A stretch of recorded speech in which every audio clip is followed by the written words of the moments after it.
There is a stillness that seems to fall only after acts of great violence, and that silence now hung heavy over the outskirts of the lonely moor.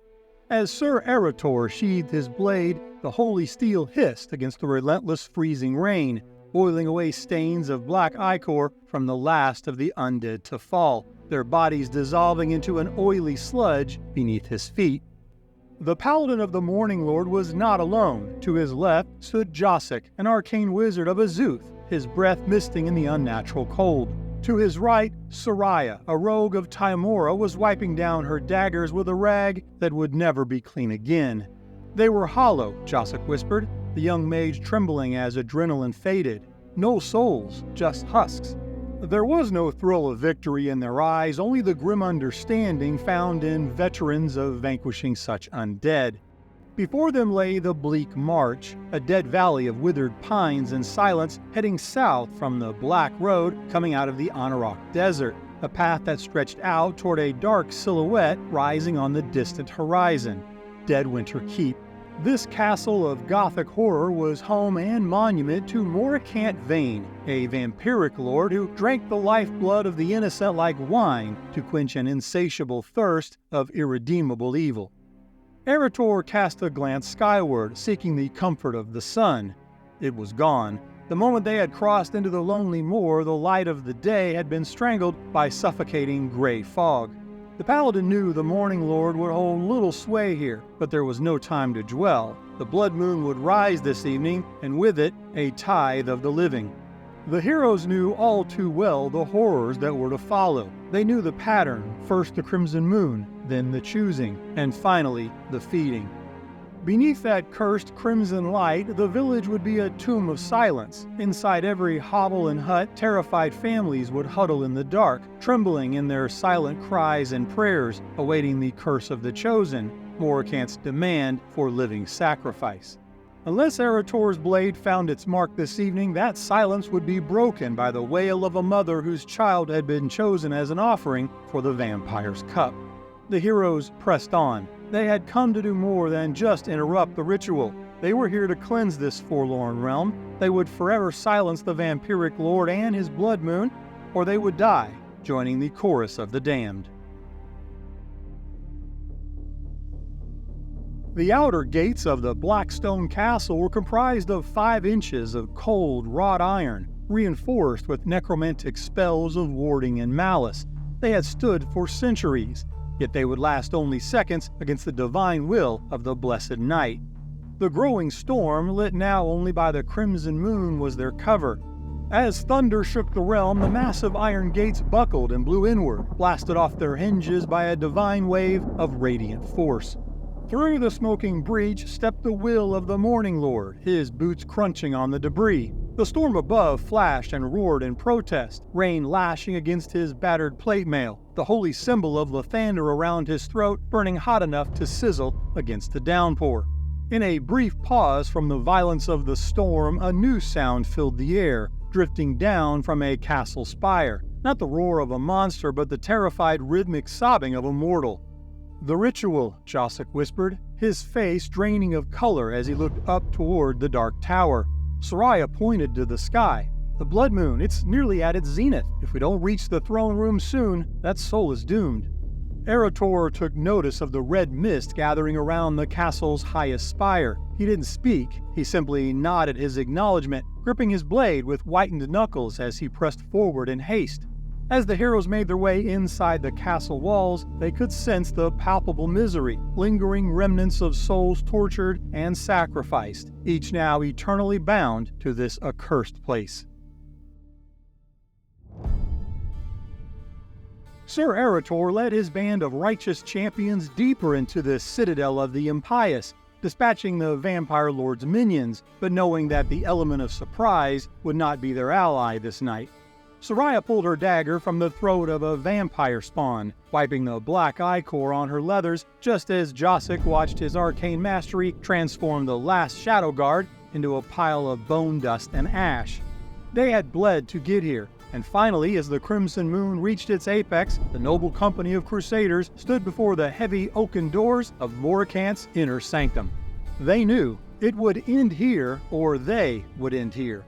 They would either free this corrupt land from a centuries-old curse hailed as celestial heroes, or they would join the ranks of the tormented souls, forever trapped within this realm and these walls. The heroes gripped their weapons tight, whispering final prayers to their chosen deities, pleading for favor. Eretor nodded once and kicked the doors open. The room before them was vast, a cathedral of desecration. The air here was cold as the grave, biting through armor and dampening the soul, all classic signs of a lair steeped in centuries of the profane practice of necrotic magic. "Show yourself, unholy abomination!" Eretor bellowed, his voice amplified by divine authority. "The time has come for your cleansing." At the far end of the chamber, atop a dais of polished obsidian, the shadows dissipated to reveal the lord of this castle, Moricant Vane, seated upon his black throne, his form wrapped in shadow, the darkness pierced only by the unmistakable burning animus and thirst in his eyes. The vampire lord was calm, unsurprised. He did not recoil from the paladin's light. He sat with one leg casually crossed over the other, swirling a goblet of thick crimson vitality as if he were bored at a dinner party. "You speak of the dawn," Moricant finally stated, his voice smooth like velvet over crushed glass. "But look out the window, Paladin. In my domain, the sun knows its place." Moricant stood. He moved with a fluidity that betrayed sight and the laws of physics. No wasted motion, no breath, just the grace of an apex predator, a creature that had hunted mortals since the fall of Netheril. Moricant closed his eyes, smiling as he began to slowly sway his head in a rhythmic motion. "Ah, I hear the pulse of blood rushing through your veins," Moricant whispered, almost to himself as he slowly descended the steps of the dais. "So desperate to escape the fragile prison of your skin. It sings to me, Paladin, a song so much sweeter than your hollow prayers." Eretor raised his sword, the blade igniting with radiant fire. "Your reign of terror ends tonight, Vane. Your name will be forgotten." Moricant paused, still 30 paces away. He smiled, revealing fangs that were not monstrous, but terrifyingly perfect. "Forgotten! I have sipped the blood of kings whose names are etched on the very landscape of this realm. I have no fear of your dawn. I only wonder if you'll taste better than the last hero who gave his own righteous speech, standing in that exact same spot." "Now!" Eretor screamed. The party struck as one. The wizard Josric unleashed a bolt of lightning. Soraya sprang from the shadows, and the paladin charged with prayer of judgment on his lips. It was a near-perfect coordination of divine and lethal force. Eretor's blade swung in a devastating arc. It seemed to connect squarely with Moricant's chest. It should have been enough to kill, but there was no crunch of bone, no spray of the vampire's blackened blood. The sword passed through as if striking smoke, as Moricant's image flickered, distorted like a reflection in a disturbed pond, and then dissolved into a swirling mist of gray vapor and mocking laughter. The wizard gasped, realization dawning on his face. He's not here. He never was. The distant clang of heavy iron slamming shut the castle's exits filled the chamber as torches on the walls were simultaneously snuffed out, plunging the heroes into suffocating darkness, pierced only by the celestial glow of Eretor's divine blade. From the shadows of the rafters high above, or perhaps from the blackened stone fortress walls themselves, Moricant Vane's voice boomed, no longer bored, but most certainly hungry. "Magnificent," the voice purred, his words circling them like a draft of freezing air. "You think your piety a shield, Paladin? Oh, you misunderstand the culinary dark arts. Most mortals taste of dull, gray fear. They provide only sustenance and empty calories, but you carry the aroma of pride and righteous conviction, and I have always loved a meal that bites back. Now, let us see if your blood is as spicy as your faith." Strength alone failed, faith mocked, and now the game had begun. An encounter with the Vampire Lord is never so one-dimensional as a show of might, a mistake made by heroes and game masters alike. He is missed, He is illusion. He is the very darkness that surrounds. So how does one kill a shadow that outwitted death for centuries? To survive the darkness of a vampiric night, you must do more than speak your prayers and thrust a blade. Today we unseal the coffin and dissect the legend and lore of the vampire. In the annals of Dungeons & Dragons, the vampire has long been a symbol of terror, darkness, and malevolence. These creatures are undead, cursed with an insatiable thirst for the blood of the living. They've existed for millennia, their origins shrouded in the mists of time, and their influence felt across countless worlds and endless realms. Vampires in Dungeons & Dragons are one of the most insidious types of undead, and a versatile palette for creative-minded dungeon masters. From their intelligence and cunning to their very unique powers and weaknesses, vampires can be placed as the focal point of almost any narrative arc or campaign. The vampire creature type offers a myriad of skills, interactions, and obstacles to challenge, entertain, and create long-lasting memories at any table. And they are one of the easiest and, in my opinion, most fun to homebrew for variants. So let's peel back the onion, or maybe garlic would be more appropriate, and look at what makes the vampire such an excellent and versatile villain. In the 5th edition of Dungeons & Dragons, a vampire is created in a few different ways, all of them outlined in the monster manual. One of the most common, and yes, we all know it, is when a mortal succumbs to the bite of a vampire and is then drained of their life essence. They then, too, may rise as one of these gothic undead. Once bitten, any humanoid slain in this way and then buried in the ground will rise the following night as a vampire spawn under the vampire's control. If we read further, we learn that these vampire spawn, if allowed to drink the blood of their master over time, become free-willed vampires. This free will action also happens if the master of the vampire spawn happens to be killed and thus loses his control over the spawn.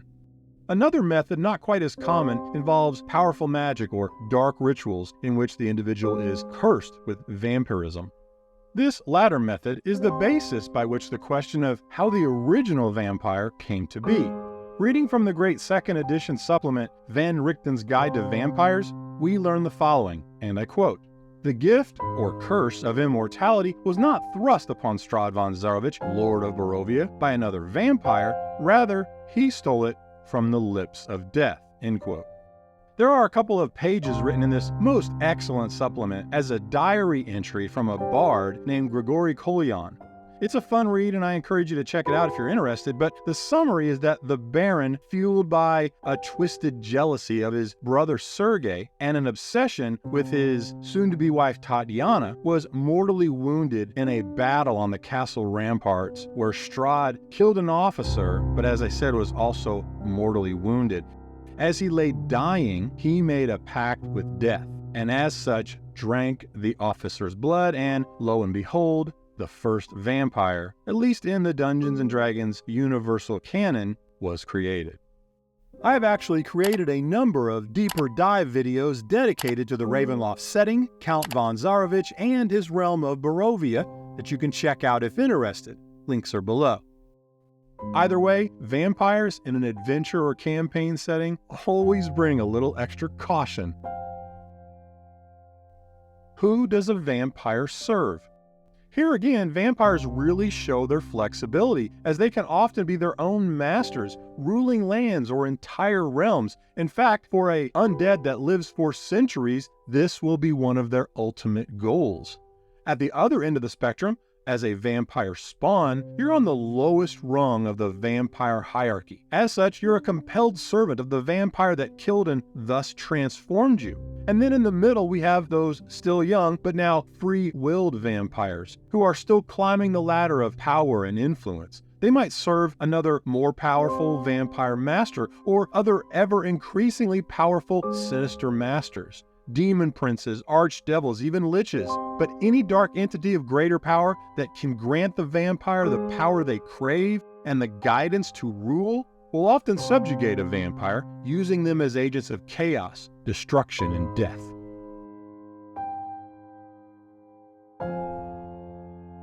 let's talk vampire intelligence and personality. Vampires constantly seek to increase power, wealth, influence, dominance. They desire opulent material riches and will always choose a decadent lifestyle over one of austerity. This should most definitely factor into how they are played by a dungeon master, as wealth, power, and adulation are something they incessantly crave. But be mindful of the fact that vampires are infinitely cunning and incredibly manipulative. They are highly intelligent, with centuries of knowledge and experience at their disposal. Vampires also consider themselves masterminds of plans and schemes. In fact, vampires often use their charm and wit to deceive and control those around them, weaving intricate webs of deception to further their nefarious plans. This is something that a crafty and creative dungeon master can use to make both a challenging and memorable encounter that will never be boring or devoid of ample roleplay opportunities. I would also add that, at least for my own personal DM style, any vampire that I have in an adventure would have multiple interactions or brushes with the player long before any combat encounter. To my way of thinking, waiting until the combat encounter to use a vampire is really missing out on a great deal of what makes the vampire such a cool monster to build an adventure around to begin with. Finally, we covered the need for opulence and power, but there is one other, perhaps the strongest characteristic of most vampires. The candles, the roses, the dim lighting, maybe a roaring fireplace. Vampires are the Dungeons & Dragons version of a Hallmark card. Every day is Valentine's Day to a vampire, male or female. They are all about the romance, the seduction, the power, the control, and it plays nicely into their theme of dominating others. Now, those that have gotten to know me and my style since this channel has started also know that I would exercise a fair bit of caution here. I personally do not generally have a lot of romance or seduction going on in my games, and that's not to say that it's wrong or bad, but it's just one of those issues that you have to be careful with, and more importantly, be sure you've communicated in advance to your table, making sure to clearly define the demarcation of what is in and out of bounds in terms of what could be a hot button item that could potentially offend players. That said, it's clearly part of their personality, so I'd be remiss to not mention it, and there's really nothing wrong with using it so long as your table all agrees. Just be smart about it and how it's used. What are a vampire's motivations? We already know that a vampire is always seeking to acquire power, influence, and wealth, well, and a bit of romance. So those are clearly the primary motivations of a vampire. Along those lines, the vampire is always scheming, looking for ways to dominate the living in the process of amassing this vast wealth or power or influence, control, and eventually subjects of their own, an army of devoted thralls, if you will. Additionally, a vampire spawn will always be looking to gain that free will. That's kind of the first step for a vampire, either through the blood ritual of the vampire master, or if they find an opportunity, through taking their master's life. That last part can be a bit tricky as a servant, but it's not impossible, especially through indirect actions. If a vampire is a servant of a powerful entity, they will always be looking to gain favor, influence, and wealth until they become independent. Again, another primary motivation. Finally, as a vampire ascends in power, they may also pursue darker ambitions, such as the corruption of entire lands or realms, or even an ascension to some form of godhood. Again, another awesome opportunity for the creative homebrew process. Let's talk about the vampire's physical appearance. You're probably well aware of the immense range of looks with a vampire. Everything from Twilight and Buffy to breakfast cereals and Sesame Street. In their humanoid form, they often resemble the race they were in life, but with a few key differences. Their skin is typically pale and cold to the touch, and their eyes may glow with an unnatural, predatory hue. Their fangs are elongated and razor sharp, perfect for piercing the flesh of their would-be victims. And your vampire can range from gothically handsome or stunningly beautiful to downright monstrous, and about everything in between. You simply have a lot of latitude in how your vampire looks. But Male or female, ruler or servant, lord of a realm, or freshly turned vampire spawn, the vampire will, however, almost always be dressed to the nines. Okay, Rich from the future here, sorry to butt in. However, this channel exists because of my love for lore and obscure facts, which sometimes bleeds out of the RPG universe. So at the risk of being pedantic, I could not resist expanding and updating this section on the etymology of the to the nines idiom. For most of us, when you hear someone say they are dressed to the nines, you know exactly what it means. They're attempting to look their best, dressed in opulent attire. Our parents or grandparents might have said they were wearing their Sunday finest. But for 95% of us, me included, when you actually stop to think about those words, they don't make any sense. However, the fact that such a nonsensical phrase, one that when originated had nothing to do with fashion at all, and yet has evolved and survived for 3 centuries, only makes it more fascinating. Maybe only to me, but this channel is my cathartic outlet, so if I don't share here, then where? To start, we have to travel back to 18th century Scotland, where, as I stated, the phrase has absolutely nothing to do with your outfit. As I stated originally, indeed it all started in 1719, where the poet William Hamilton is widely credited with its first use, writing, quote, "How the nines they did content me," referring to lines of poetry, not your dress code. 72 years later, the Scottish poet and lyricist Robert Burns used it in 1791 in his work Poem on Pastoral Poetry to describe painting nature, quote, "to the nines."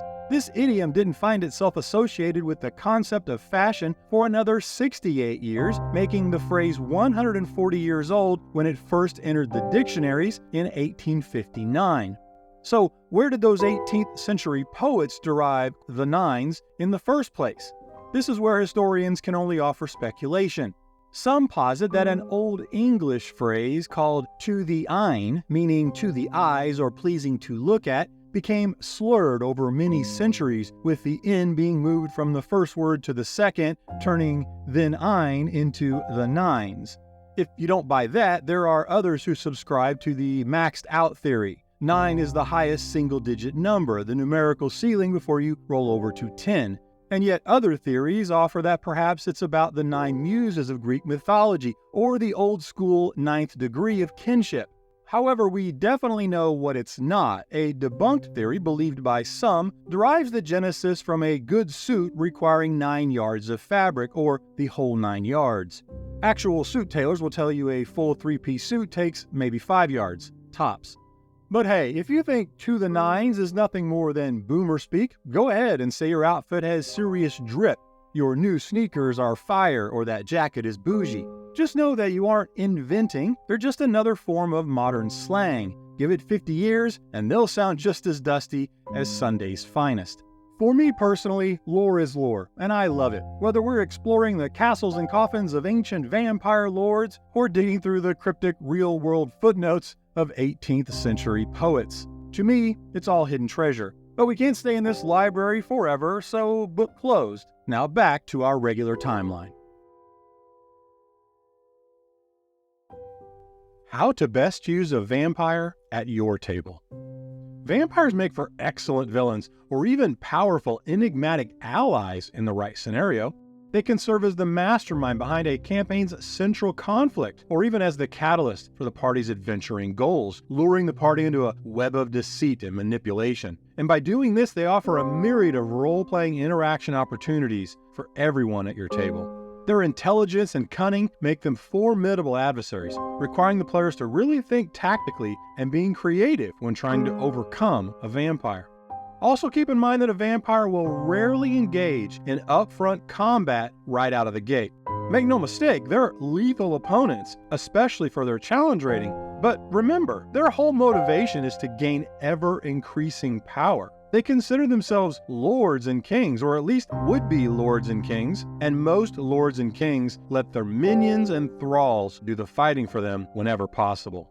Ultimately, in nearly all scenarios, you will need to go face-to-face with the vampire. But this harkens back to my earlier comments, where you really should be engaged by the vampire and/or his agents several times before a final encounter. And don't forget traps and lair actions, especially if you're planning on hunting him or her down Van Helsing style. That means you're going to their lair on their property, and that makes for a deadly encounter. When it comes to the actual combat, vampires are fearsome opponents. They employ a mix of physical prowess, supernatural abilities, minions, and the cunning tactics. And if you're a dungeon master employing a vampire, you should always make certain to use that 17 base intelligence. Those abilities they have include regeneration, spider climb, legendary resistances, and my personal favorite, Children of the Night, where the vampire can call bats or rats, or even wolves if they happen to be outdoors. They are also well known for their ability to utilize charm in order to dominate the minds of their enemies, turning them against their own allies. And of course, they can also shapeshift into bat or mist form, allowing them to avoid damage and maneuver around the battlefield with relative ease.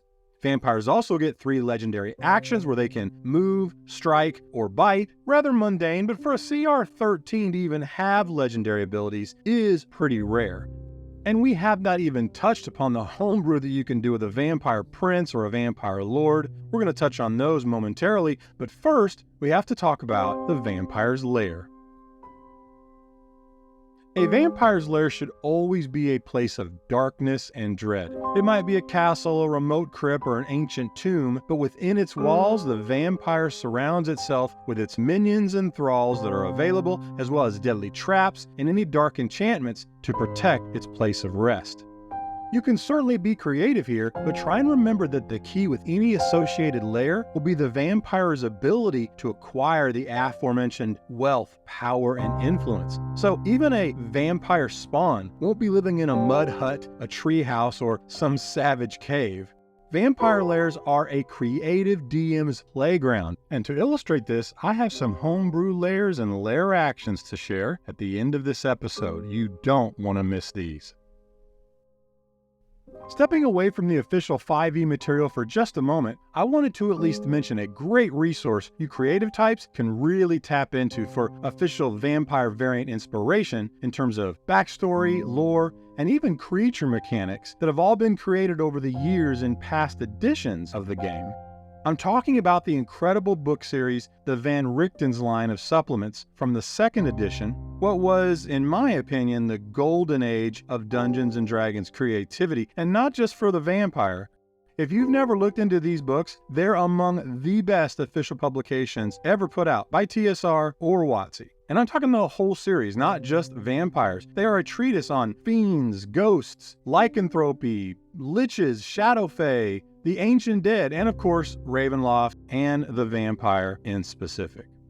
And just because these are not part of the official 5e vampire mechanics does not mean they can't be used at your table. At the very least, they can provide you some incredible inspiration to flavor, augment, or change the behaviors of the official 5e vampires or vampire variants that you're using.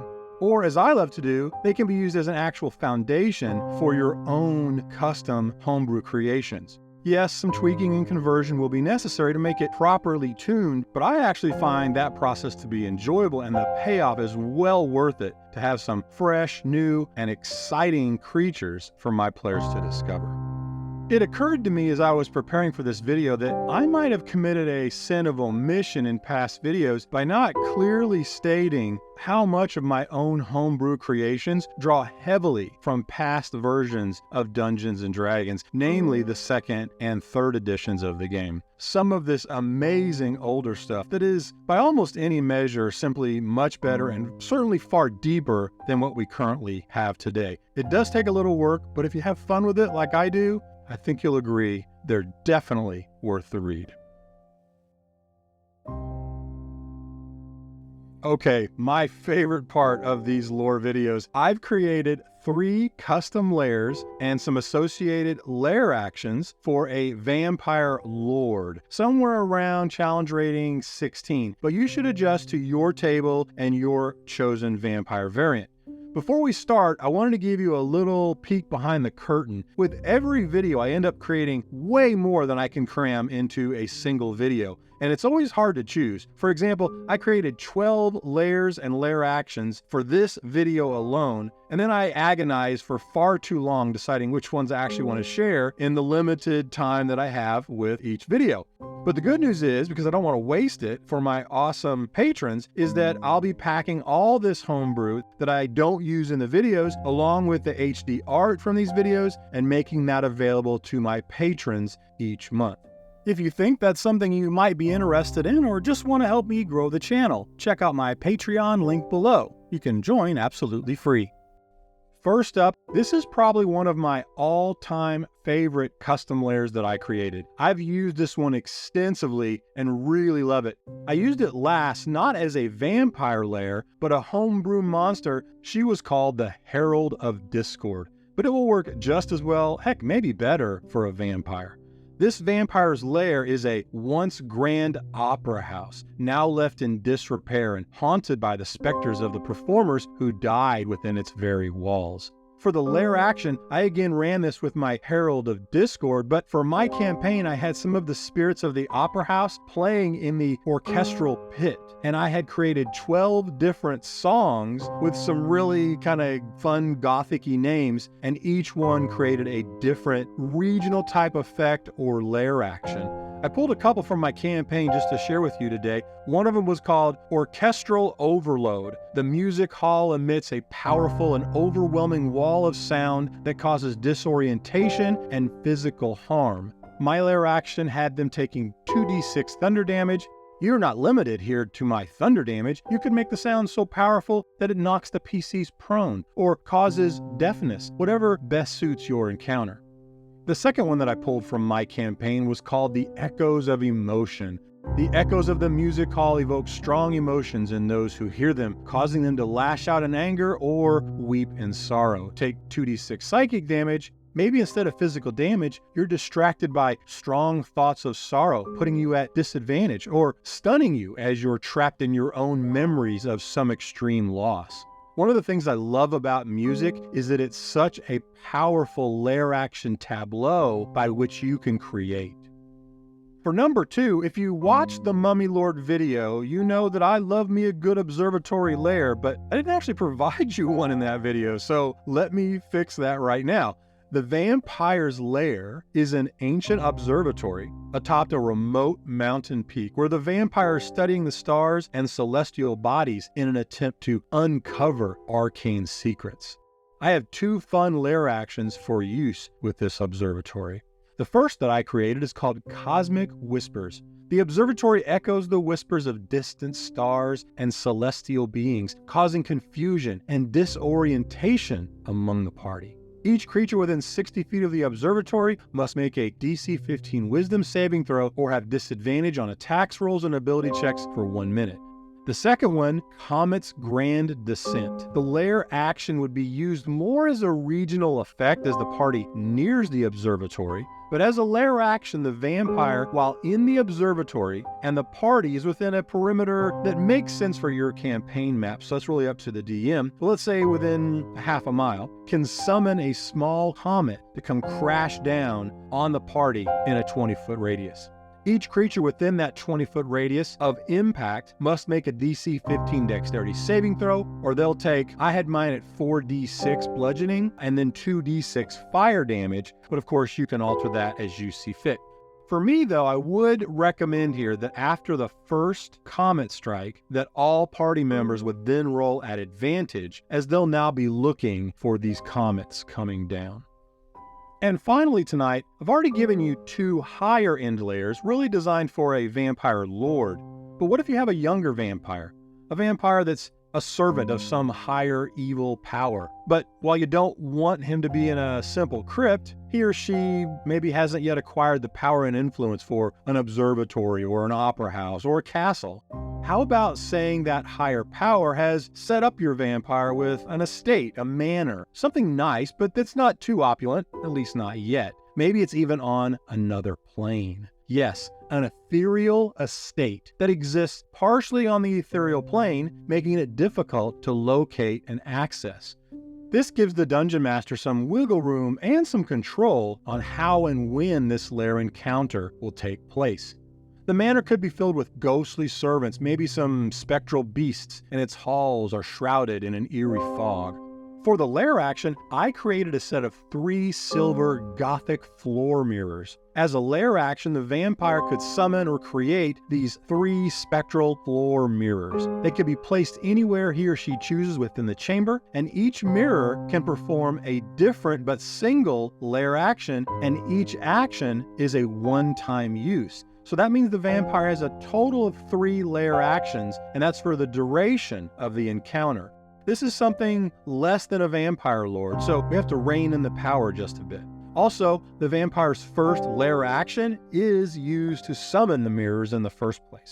The first, a reflective barrier. The vampire selects one mirror within its lair and transforms it into a magical barrier. The barrier acts as a wall of force, and it lasts for 1 minute or until the vampire chooses to end the effect. The second will be a shattered reflection. The vampire shatters one of the mirrors, causing the shards to fly outwards in a 30-foot cone from its placement. Each creature in the area would make a DC 16 dexterity saving throw, I had 4 D6 slashing damage on a failed save or half as much on a successful one, but again, your mileage may vary, you'll want to adjust to your table. And the final mirror would perform the mirror step lair action. The vampire steps into the mirror and becomes invisible as per the invisibility spell. The effect ends if the player makes an attack or casts a spell that affects another creature, just like the spell. But stepping into the mirror destroys it, just like all the others. One-time use, and the mirrors are gone. Now, before we close our time together today, if you're going to use these lair actions, or really any custom lair for that matter, let me share some advice that I think will really make your adventure stand out. And it's low effort, high reward. Make sure that your vampire is flavored at the beginning of the adventure with all the subtleties that make everything that you're doing fall into place at the end. Let me explain. If, for example, you're using the Opera House lair as your end encounter, make sure that all through your campaign, there are little hints and subtleties at your vampire's love for music.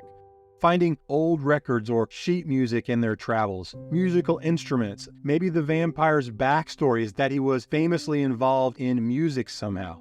Adding those little touches throughout your campaign as a slow burn, as a build-up, and then weeks, months, or even years later, when your party arrives at that opera house and hears the lair action music mechanic, and it all comes together for them, you'll see the satisfaction on their faces. And that, as a dungeon master, is the single type of appreciation we crave most for the work that we do.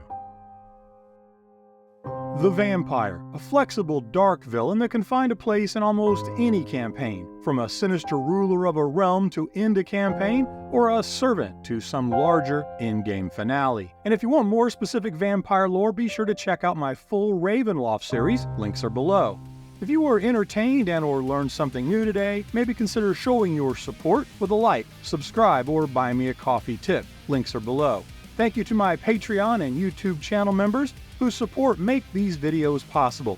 And thank you for watching. Let's do it again real soon. Until then, take care, my friends.